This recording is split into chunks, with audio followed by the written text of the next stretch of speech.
اب میں جس مقررہ کو دعوت تقریر دینا چاہوں گی ان کا تعلق ہے ابو انیس آئیڈیل ہائی اسکول، ابو انیس آئیڈیل ہائی اسکول سے حریم فاطمہ، آپ کی بھرپور تعلیموں میں۔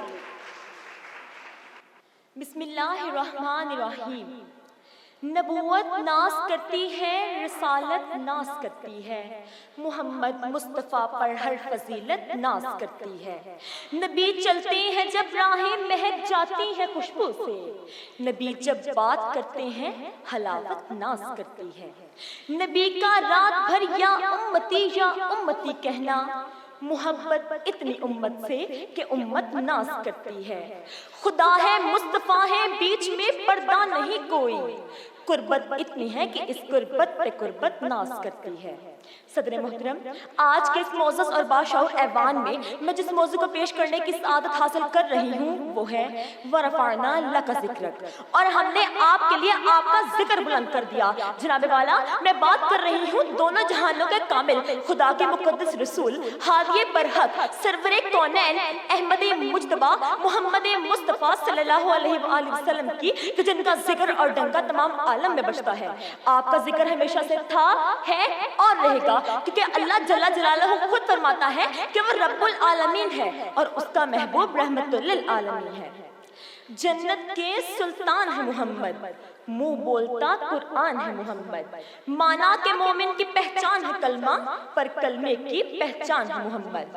جناب والا، سرور کونین کا نامی اس میں گرامی اور ذکر کیوں نہ بلند ہو کہ جب آپ کا ذکر نہ تھا، آپ کی ذات نہ تھی، تو دنیا سر تپاں گناہوں میں ڈوبی ہوئی تھی۔ اللہ اپنے محبوب سے فرماتا ہے اور ہم نے آپ کے لیے آپ کے ذکر کو بلند کر دیا۔ ایک روایت کے مطابق حضرت جبریل امی رب ذوالجلال کی اذن سے آپ صلی اللہ علیہ وسلم کی خدمت اقدس میں حاضر ہوئے اور پوچھتے ہیں کہ میرے حبیب، آپ نے خود سے کیا جانا کہ ہم نے آپ کے ذکر کو کتنا بلند کر دیا؟ آپ صلی اللہ علیہ وآلہ وسلم نے فرمایا کہ اللہ ہی زیادہ جانتا ہے۔ اس پر اللہ کی طرف سے جواب آتا ہے کہ ذکر کو بلند کرنے کا مطلب ہے کہ جب کبھی میرا ذکر ہوگا تو میرے ساتھ تیرا بھی ذکر ہوگا۔ شاعر کچھ یوں کہتا ہے، میرے حضور ہیں بے مثل ان مثالوں میں کہ ڈھونڈتا ہے زمانہ انہیں حوالوں میں۔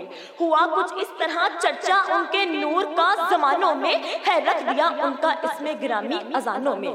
جناب من، خالق کائنات کے نام کے ساتھ جس کا نام زبانوں پر آتا ہے، اللہ کے ذکر کے ساتھ جس ہستی کا ذکر کان تک پہنچتا ہے، وہ کسی کیسر کسرا کا نہیں، دنیا کسی شاعر ادیب کا نہیں، کسی حکیم و فلسفی کا نہیں، کسی جنرل صدر کا نہیں، کسی گیانی راہب کا نہیں، یہاں تک کسی دوسرے پیغمبر کا بھی نہیں، بلکہ عبداللہ کے لخت جگر سیدہ آمنہ کے نور نظر خاک بطھا کی اسی امی یتیم کا ہے۔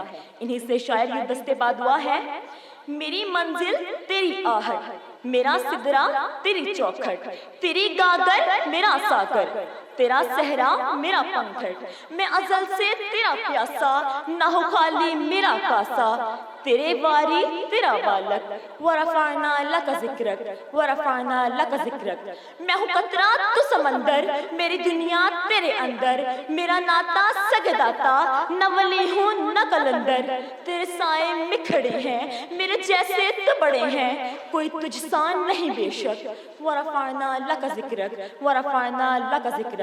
جناب والا، آج ایک بار پھر توحید کے ماننے والوں کو ویسے ہی جھالت کا سامنا ہے جو آج سے 1400 سال پہلے تھی۔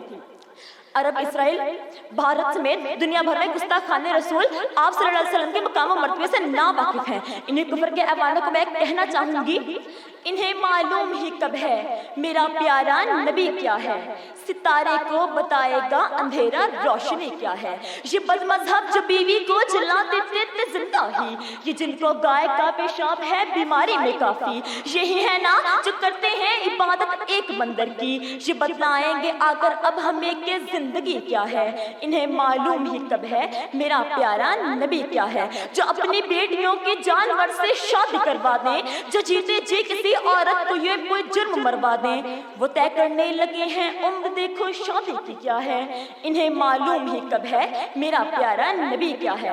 آخر میں صرف اتنا ہی کہوں گی، رہے گا یوں ہی ان کا چچا رہے گا، پڑے خاک ہو جائیں جل جانے والے، کیسے سمجھیں گے تیری شان زمانے والے، خود مٹیں گے وہ تیرا نام مٹانے والے۔ آپ صلی اللہ علیہ وآلہ وسلم کا ذکر ازل سے بلند تھا اور اب تک بلند رہے گا، ہے یہ فرمانے خدا جس کی ہے عالم میں دھمک۔ یہ وہ آیت ہے جسے پڑھتے ہیں سب حور و ملک۔ وَرَفَعْنَا لَكَ ذِكْرَكَ وَرَفَعْنَا لَكَ ذِكْرَكَ۔ شکریہ۔